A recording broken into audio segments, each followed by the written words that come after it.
কবিগুরু রবীন্দ্রনাথ ডিগ্রি কলেজের একাদশ শ্রেণীর সকল নবাগত শিক্ষার্থীদের জানাচ্ছি শুভেচ্ছা ও অভিনন্দন। সুপ্রিয় শিক্ষার্থীবৃন্দ, যুক্তিবিদ্যা প্রথম পত্রের উপর আমি 4টি লেকচার দিয়েছি, যা আমাদের কলেজ পেজে অন্তর্ভুক্ত আছে। তারই ধারাবাহিকতায় আজ আমার পঞ্চম উপস্থাপনা।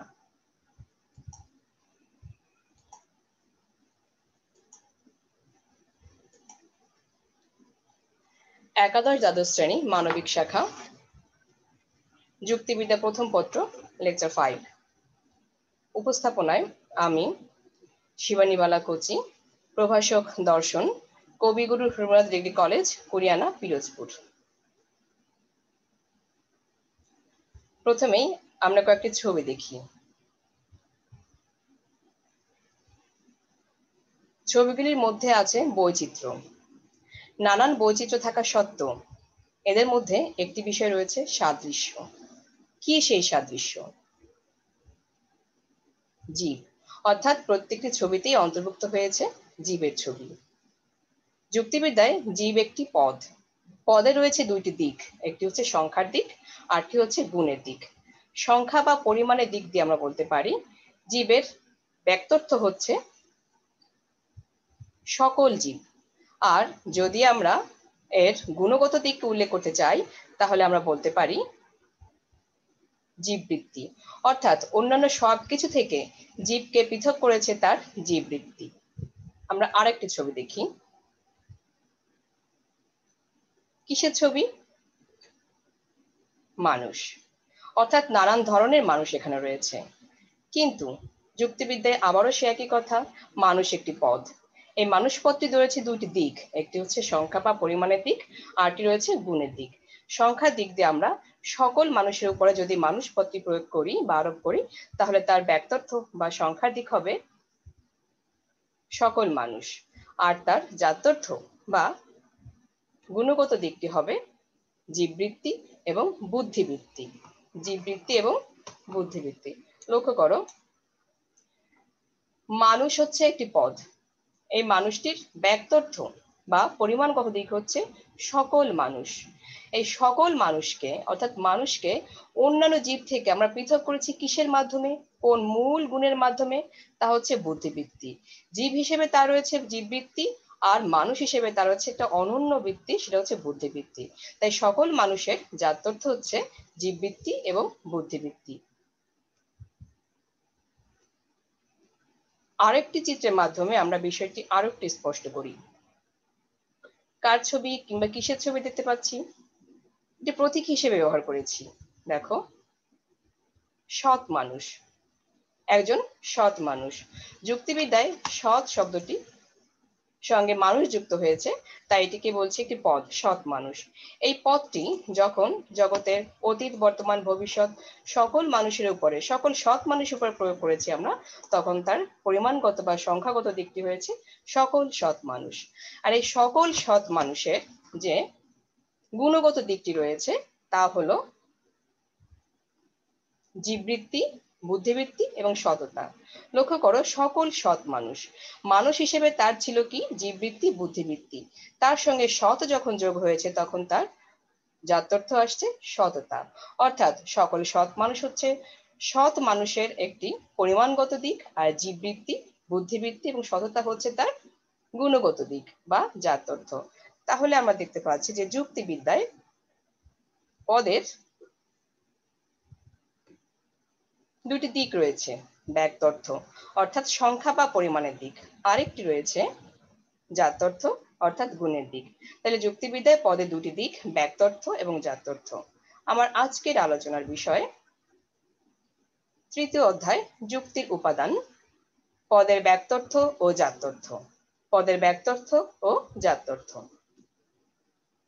এই পাঠ শেষে শিক্ষার্থীরা পদের ব্যক্তর্থ ও জাত্যর্থ নির্ণয় করতে পারবে, ব্যক্তর্থ ও জাত্যর্থের বিপরীত ক্রমে হ্রাস বৃদ্ধির নিয়ম ব্যাখ্যা করতে পারবে, ব্যক্তর্থ ও জাত্যর্থের বিপরীত ক্রমে হ্রাস বৃদ্ধির নিয়মের সীমাবদ্ধতা নির্ণয় করতে পারবে।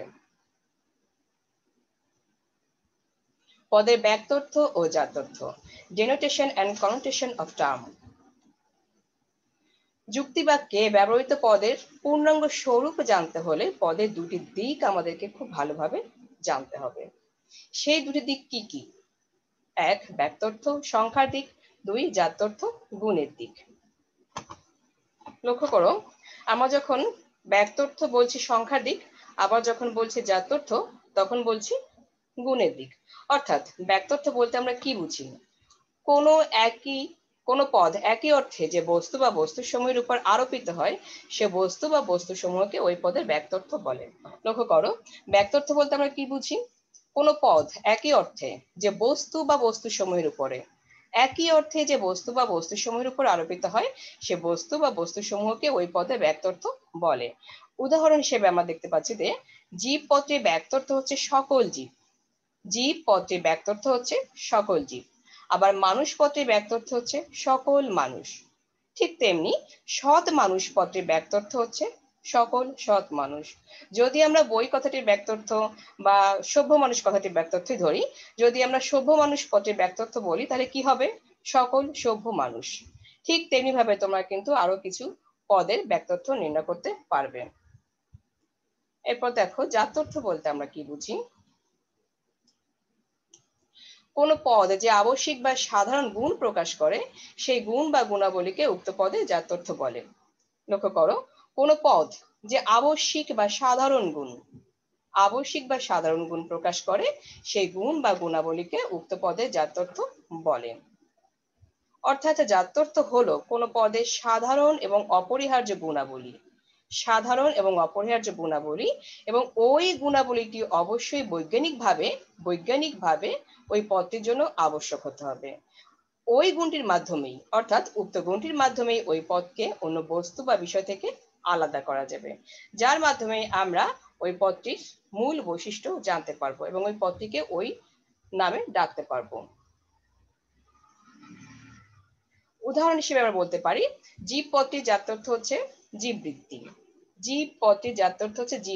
অর্থাৎ জীবকে আমরা অন্যান্য সবকিছু থেকে পৃথক করব যে মৌলিক গুণটির কারণে, তা হচ্ছে জীববৃত্তি।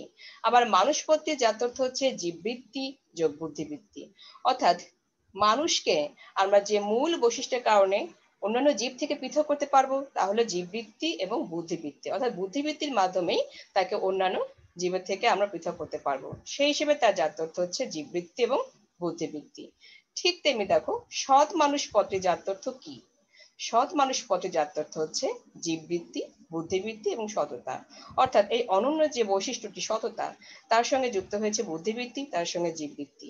তাই আমরা বলতে পারি যে সৎ মানুষ পদটির জাত্যর্থ হচ্ছে জীববৃত্তি, বুদ্ধিবৃত্তি এবং সততা। এ সম্পর্কে যুক্তিবিদ ল্যাটা ও ম্যাকবেথ বলেছেন, প্রতিটি পদই বস্তুকে নির্দেশ করে এবং গুণকে প্রকাশ করে।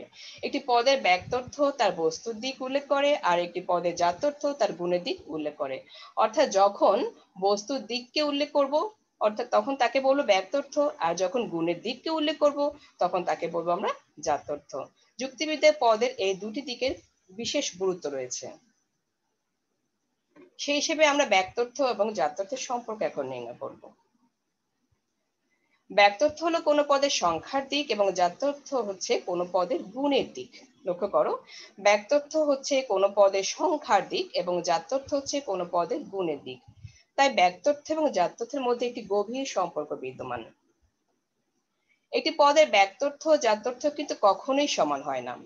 অর্থাৎ পদের ব্যক্তর্থ এবং জাত্যর্থ বিপরীত ক্রমে হ্রাস বৃদ্ধি পায়।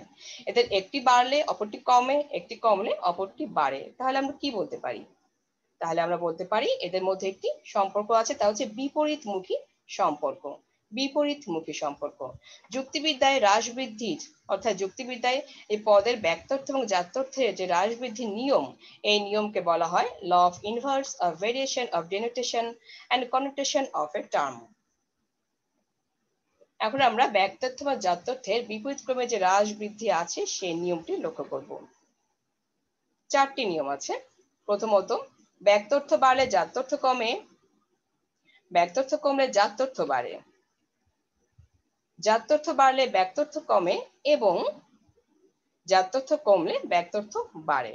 লক্ষ্য করো, ব্যক্তর্থ বাড়লে জাত্যর্থ কমে, ব্যক্তর্থ কমলে জাত্যর্থ বাড়ে, জাত্যর্থ বাড়লে ব্যক্তর্থ কমে এবং জাত্যর্থ কমলে ব্যক্তর্থ বাড়ে। যে উদাহরণের সাহায্যে আমরা জিনিসটি বোঝার চেষ্টা করি। লক্ষ্য করে এখানে পদ দেয়া আছে, পদের ব্যক্তর্থ উল্লেখ করা আছে এবং পদের জাত্যর্থ উল্লেখ করা আছে। এখানে পদ হিসেবে আমরা দেখতে পাচ্ছি জীব, মানুষ, সৎ মানুষ। জীবের ব্যক্তর্থ বা সংখ্যাগত বা পরিমাণগত দিক হচ্ছে সকল জীব, আর এই জীব পদটির জাত্যর্থ বা গুণগত দিকটি হচ্ছে জীববৃত্তি। অনুরূপভাবে মানুষ পদটির ব্যক্তর্থ হচ্ছে সকল মানুষ, মানুষ পদটির জাত্যর্থ হচ্ছে জীববৃত্তি ও বুদ্ধিবৃত্তি। আবার সৎ মানুষ পদটির ব্যক্তর্থ হচ্ছে সকল সৎ মানুষ, আবার সৎ মানুষ পদটির জাত্যর্থ হচ্ছে জীববৃত্তি যোগ বুদ্ধিবৃত্তি যোগ সততা। দেখতে পাচ্ছি যে এখানে জীবের জাত্যর্থ একটি জীববৃত্তি, মানুষ পদটির জাত্যর্থ দুইটি, জীববৃত্তি বুদ্ধিবৃত্তি, এবং সৎ মানুষ পদটির জাত্যর্থ জীববৃত্তি বুদ্ধিবৃত্তি সততা। অর্থাৎ দেখতে পাচ্ছি যে এখানে এই পদগুলি ব্যক্তর্থ কমছে কিন্তু জাত্যর্থ ক্রমান্বয়ে বৃদ্ধি পাচ্ছে, অর্থাৎ এদের মধ্যে একটি বিপরীতক্রমে হ্রাস বৃদ্ধির সম্পর্ক রয়েছে। আমরা এখন একটু ব্যাখ্যায় যাই, যার মাধ্যমে বুঝতে পারবো বিষয়টি। ব্যক্তর্থ বাড়লে জাত্যর্থ কমে। প্রথমত, ব্যক্তর্থ বাড়লে জাত্যর্থ কমে। যখন কোনো পদের ব্যক্তর্থ বৃদ্ধি পায় তখন জাত্যর্থ কমে যায়। যখন কোনো পদের সংখ্যা বা পরিমাণের দিকটি বৃদ্ধি পায় তখন তার জাত্যর্থ বা গুণগত দিকটি কমে যায়। উদাহরণ দেখো, যদি সৎ মানুষ থেকে মানুষ এবং জীব এভাবে অগ্রসর হই তাহলে ব্যক্তর্থ বৃদ্ধি পাবে। অর্থাৎ যদি নিচের দিক থেকে সৎ মানুষ থেকে আমরা মানুষে যাই এবং মানুষ থেকে জীবে যাই তাহলে আমরা দেখবো তার ব্যক্তর্থ ধীরে ধীরে বৃদ্ধি পাবে, কারণ সৎ মানুষের তুলনায় মানুষের সংখ্যা অধিক, আবার মানুষের তুলনায় জীবের সংখ্যা অধিক।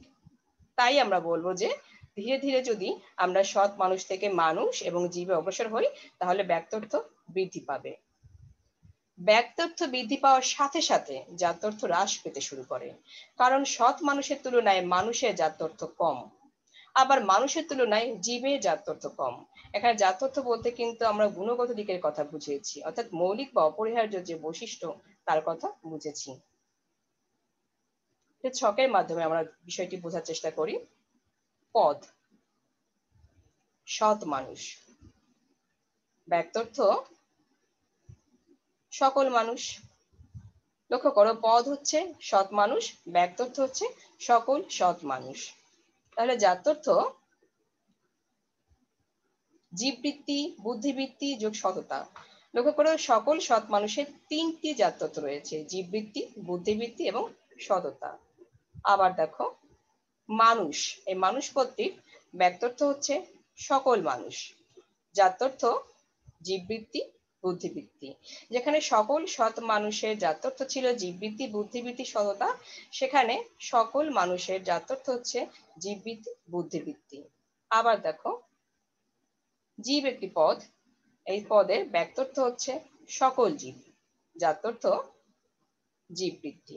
অর্থাৎ যখন সকল সৎ মানুষ থেকে সকল মানুষ এবং সকল মানুষ থেকে সকল জীবে যাচ্ছি তখন কিন্তু দেখো জাত্যর্থ ক্রমান্বয়ে কমতে শুরু করেছে, আমাদের ব্যক্তর্থ বাড়ছে, অর্থাৎ সকল সৎ মানুষের তুলনায় সকল মানুষ বেশি, আবার সকল মানুষের তুলনায় সকল জীব আরো বেশি, কিন্তু সে তুলনায় দেখো আমাদের জাত্যর্থ ক্রমান্বয়ে কমতে শুরু করেছে।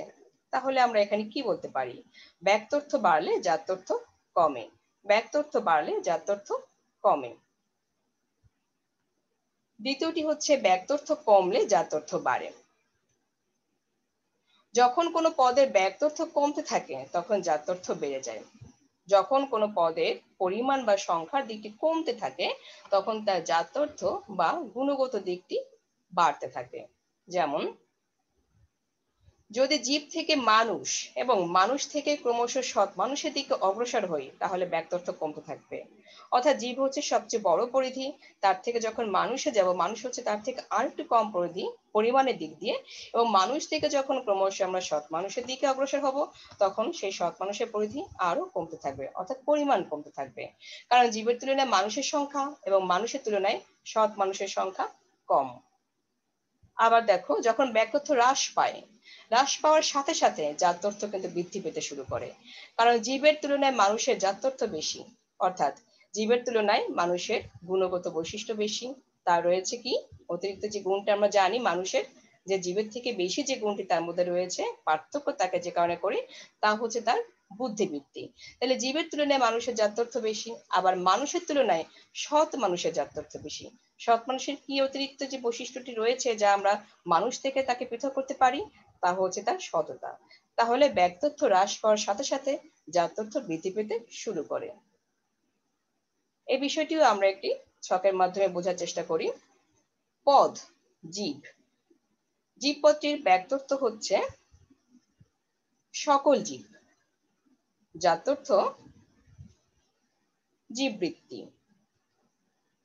পদ মানুষ, মানুষ পদটির ব্যক্তর্থ হচ্ছে সকল মানুষ, জাত্যর্থ হচ্ছে জীববৃত্তি যোগ বুদ্ধিবৃত্তি।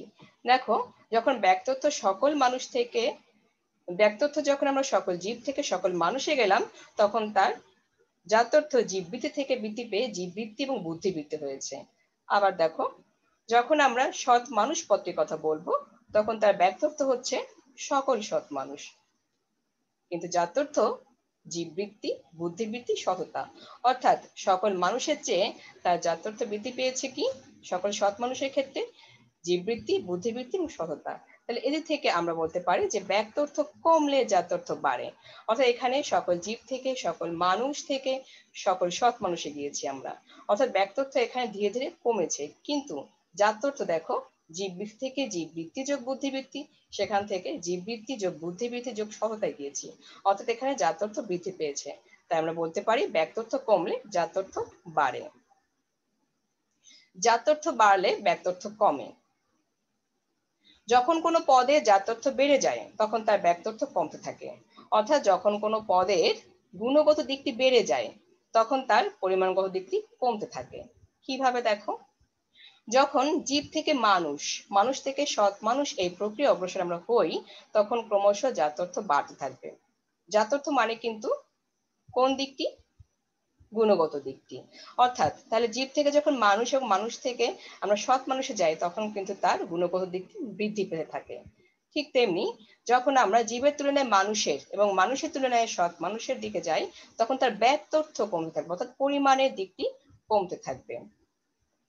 আবার দেখো, জাত্যর্থ কমলে ব্যক্তর্থ বাড়ে। যখন কোনো পদের জাত্যর্থ কমে, যখন কোনো পদের জাত্যর্থ, অর্থাৎ এখানে গুণগত দিকের কথা আমরা বলছি, যখন কোনো পদের জাত্যর্থ কমে তখন ওই পদের ব্যক্তর্থ বা পরিমাণের দিকটি বেড়ে যায়। সৎ মানুষ থেকে মানুষ এবং মানুষ থেকে জীব এভাবে যখন আমরা অগ্রসর হই, তখন এই পদগুলির জাত্যর্থ কমতে থাকে। অর্থাৎ সৎ মানুষের জাত্যর্থ দেখো, আর মানুষের জাত্যর্থ এবং জীবের জাত্যর্থ। সৎ মানুষের জাত্যর্থ সবচেয়ে বেশি, তারপরে মানুষের জাত্যর্থ, তারপর জীবের জাত্যর্থ। জীবের জাত্যর্থ সবচেয়ে কম, শুধুমাত্র জীববৃত্তি। মানুষের জাত্যর্থ জীববৃত্তি, বুদ্ধিবৃত্তি। সৎ মানুষের জাত্যর্থ জীববৃত্তি, বুদ্ধিবৃত্তি এবং সততা। তো যদি আমরা সৎ মানুষ থেকে মানুষ, মানুষ থেকে জীবে এইভাবে অগ্রসর হই, তাহলে এই পদগুলির জাত্যর্থ কমতে থাকবে। কিন্তু সৎ মানুষের তুলনায় মানুষ এবং মানুষের তুলনায় জীব পদের ব্যক্তর্থ অর্থাৎ পরিমাণ কিন্তু বাড়তে থাকে। সৎ মানুষের তুলনায় মানুষের পরিমাণ বেশি, আবার মানুষের তুলনায় জীবের পরিমাণ সবচেয়ে বেশি। তাই এই থেকে আমি বলবো, যখন কোনো পদের জাত্যর্থ কমে তখন ওই পদের ব্যক্তর্থ বেড়ে যায়। আমরা একটি চিত্রের সাহায্যে বিষয়টি বোঝার চেষ্টা করি। ব্যক্তর্থ অনুসারে, যদি ব্যক্তর্থ মানে পরিমাণগত দিক হয়, তাহলে ব্যক্তর্থ অনুসারে এই সমস্ত বৃত্তটাকে আমরা বলবো কিসের পরিধি? একে বলবো আমরা জীবের পরিধি। অর্থাৎ জীব হচ্ছে সবচেয়ে বড় একটি অংশ। জীব এর ব্যক্তর্থ হচ্ছে সকল জীব।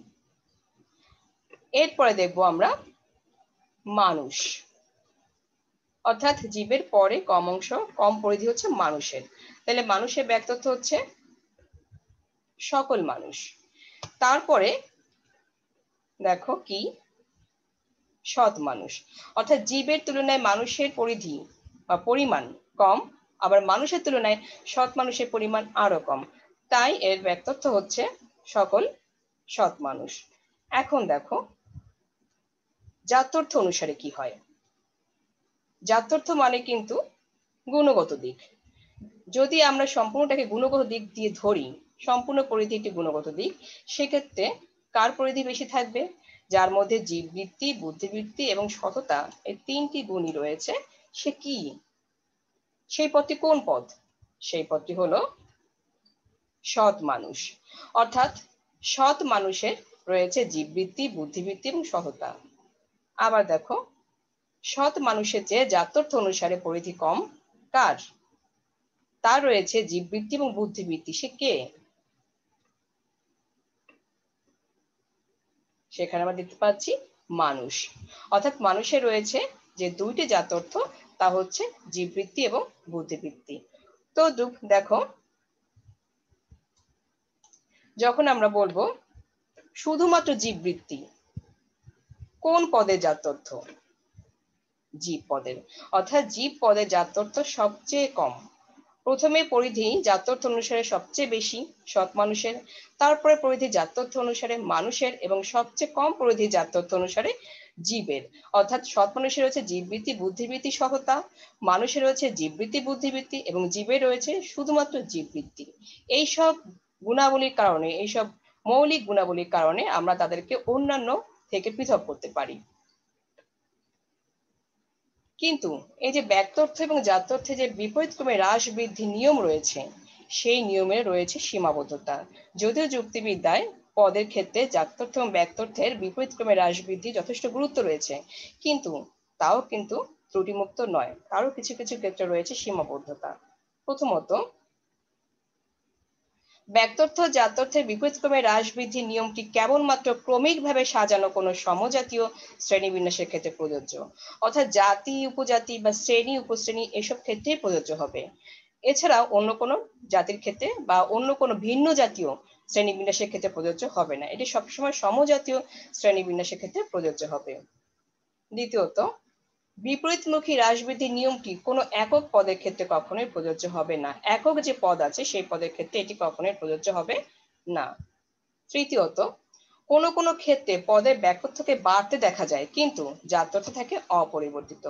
পদের ব্যক্তর্থ বেড়ে যায়, যেমন ধরো যদি সমুদ্রের বুকে নতুন একটি দ্বীপ দেখা যায়, তাহলে কিন্তু ব্যক্তর্থ বেড়ে যাবে, দ্বীপের পরিমাণ বেড়ে যাবে, দ্বীপের সংখ্যায় পরিমাণ অনেক বেড়ে যেতে পারে, কিন্তু দ্বীপের জাত্যর্থের কোনো পরিবর্তন হবে না।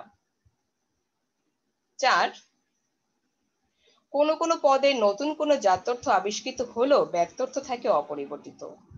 কোনো কোনো পদে নতুন কোনো জাত্যর্থ আবিষ্কৃত হলেও ব্যক্তর্থ থাকে অপরিবর্তিত।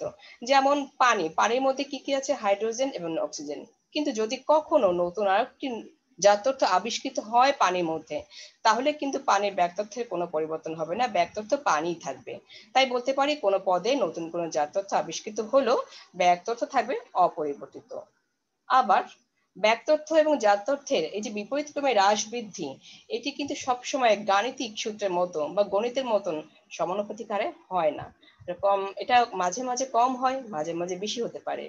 তাই আমরা বলতে পারি যে এই পদের জাত্যর্থ এবং ব্যক্তর্থে যে হ্রাস বৃদ্ধির নিয়ম, তা কিন্তু সব ক্ষেত্রে প্রযোজ্য হয় না, অর্থাৎ সবসময় কিন্তু এটি প্রয়োগ করা যায় না, এটি ত্রুটিপূর্ণ অবস্থায় মাঝে মাঝে বিরাজ করে। তা সত্ত্বেও কিন্তু যুক্তিবিদ্যায় পদের ক্ষেত্রে জাত্যর্থ এবং ব্যক্তর্থের গুরুত্ব কিন্তু অপরিসীম, যার মাধ্যমে আমরা পদের একটি পূর্ণাঙ্গ রূপ জানতে পারি, পদের স্বরূপকে জানতে পারি। হোমওয়ার্ক দেখে নাও। ব্যক্তর্থ কি? জাত্যর্থ বলতে কি বুঝো? জাত্যর্থ কমলে ব্যক্তর্থ বাড়ে, ব্যাখ্যা করো। ব্যক্তর্থ ও জাত্যর্থের বিপরীত ক্রমে হ্রাস বৃদ্ধি নিয়মের সীমাবদ্ধতা বিশ্লেষণ করো। আজকে লেকচারটি যদি ভালো করে বুঝে থাকো তোমরা, তাহলে তার উত্তরগুলি তোমরা খুঁজে পাবে, এই প্রশ্নগুলির উত্তর সেখান থেকে তোমরা খুঁজে পাবে। সহায়ক গ্রন্থাবলী হিসেবে তোমরা যুক্তিবিদ্যা প্রথম পত্রের Purbadesh publications limited, Aksharpatra Prakashani, lecture publications limited, Metropolis library বইগুলি পেতে পারো। আজকে ক্লাস এ পর্যন্তই। তোমরা সবাই ভালো থেকো, স্বাস্থ্যবিধি মেনে চলো। তোমাদেরকে সবাইকে ধন্যবাদ জানাচ্ছি।